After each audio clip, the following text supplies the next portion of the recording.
Thomas Kelly had his whole life ahead of him. He was just 18 years old with a promising job, a new girlfriend, and a close and loving family. At Saturday night in 2012, Thomas was walking along a busy street in Sydney's King's Cross, hand in hand with his girlfriend, when he was viciously hit in an unprovoked attack.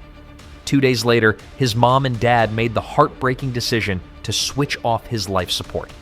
Tonight, as the hunt for the killer continues, we talk to the people closest to this tragedy. To Thomas's terrified girlfriend, to the mate who stuck by him during the mad dash to hospital, and to his parents, Ralph and Kathy, who were determined to give their son's death some meaning. The gentle serenity of the southern highlands of New South Wales is a long way from the bright lights and mayhem of King's Cross. But a week ago, these two worlds collided with catastrophic results for the Kelly family. Having it happen to her son is beyond belief. We were a normal family up until Saturday night, and then something was taken away from us. And you don't think it will happen to you? There's a piece of us that's not there anymore. We're a family of 5. We'll always be a family of 5, but there's only 4 of us here. And I think, how do you ever come to terms with that?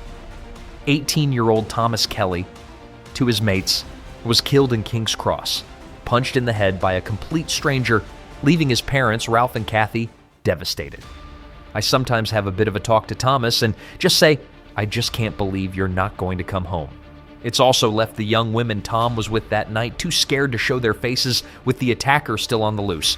We could get hurt as well because he's out there and I'm pretty sure he knows that we were with Tom that night.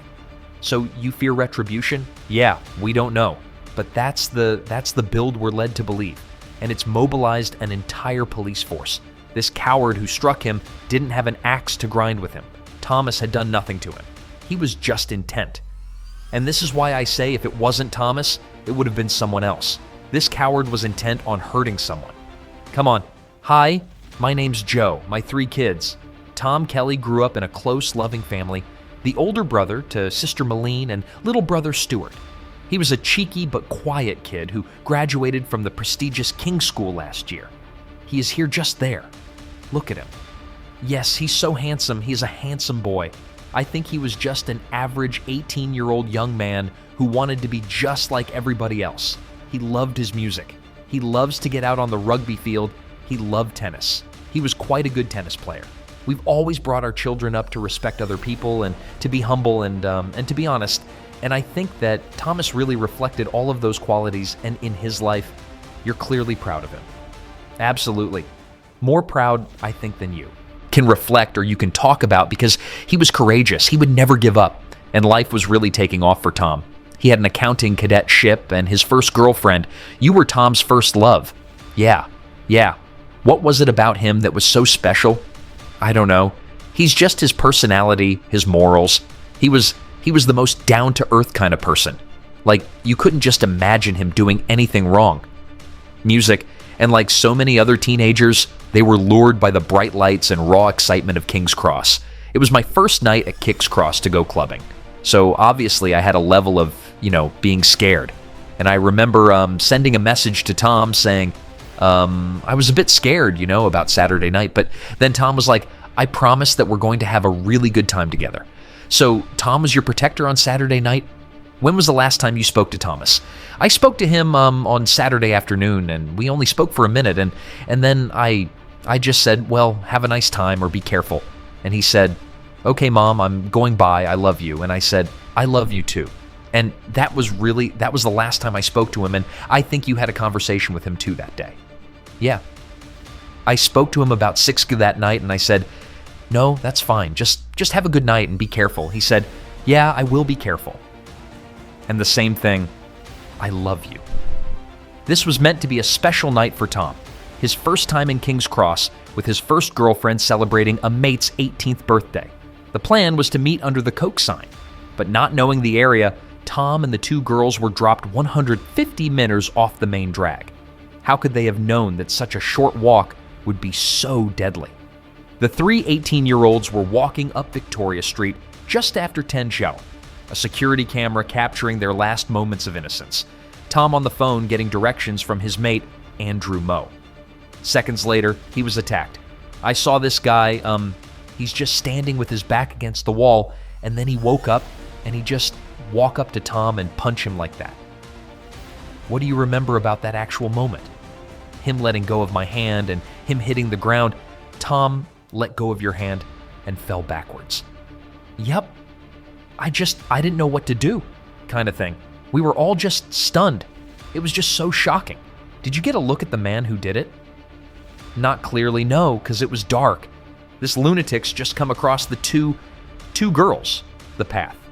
So basically right across the girls. Yeah, right across the path of the two girls to deliberately attack Thomas. Assistant Commissioner Mark Murdoch is in charge of policing the cross. Do we know whereabouts Thomas fell? Well, literally where we're standing right here. Yeah. And so this guy's punched him. What's he then done? He's taken off and he's headed up this way. He's headed south in Victoria Street and run up towards the Coke side. Music. Within minutes, Tom was being rushed to St. Vincent's Hospital. His friend Andrew Moe, who organized the night out, was riding with him. I can still see the image of Tom lying on the stretcher, blood all over his face, trickling down his hair, and the paramedics doing all they can to just keep him breathing. He was wheezing for air. It's very vivid in my mind. Yeah, this is the image of Thomas's skull. One of the most important factors, how is this area of white here, is blood, and that's causing compression, and it reflects damage to the brain. Dr. Anthony Grabs is head of trauma at St. Vincent's. He says it wasn't the punch, but the fall to the ground that did the damage. So he falls and hits his head here, and his brain's basically sort of pushed in that direction. Yeah, it's decompressed that way and then goes back to the other direction, but the punch was enough to knock him out. A punch was enough to knock him out, which then resulted in the fall. So that's really the killer punch, isn't it? That is the killer punch. Yeah, it was about 10:30. We're just getting ready to go to bed. And the hospital called about 5 minutes later, and Kathy took the call and really couldn't comprehend what they were saying. And so she passed the phone to me, and they just said, "Look, we need you to come up to the hospital straight away." And I said, "Well, why?" And they said, "Because we just need you both here." Now, while Tom underwent emergency brain surgery, his parents made the frantic dash to be by his side. How did he look after surgery? I don't think I can give you the words to tell you how he looked. He really looked like he'd already gone. Yeah. From the moment we walked in there, his body was completely unmarked. But, you know, I've never seen anybody like that in my life. We still have hope. He was still alive and he was breathing. While he was alive, there was hope. And so that first night, we just sat by and held his hand and spoke to him. But within 48 hours, it was clear Tom had no chance of recovery. He was brain dead. What did you get to say to him in those moments before you turned off his life support? Everything. How proud we were. And, I think I just kept calling him my darling boy. I don't think I'd ever said that to his face ever while he was with us. I was begging him to come back because he had been so strong in his life. I was asking him to be strong and to try one last time to come back to us. But he couldn't because we had been told that his hearing was the last thing that goes. So you hope that he can hear, and we still had right to the very end. We still hoped that while he was alive, there was still hope. And so I was asking him to come back and prove everyone wrong. I'm sure he heard those words. I still had Tom's phone case with me, and I remember just staring at it, just thinking, "Oh, please come back. You okay?" If there is one positive in this dreadful story, it's that Tom didn't die in vain. He may have lost his life in a senseless act, but by deciding to donate his organs, he saved the lives of others. It's another example of what a fine young man he was. We wanted something to come of it that would benefit other very sick people who needed his organs. And I know it's the right decision. Is there any solace in knowing that Thomas gave the gift of life to 3 or 4 people?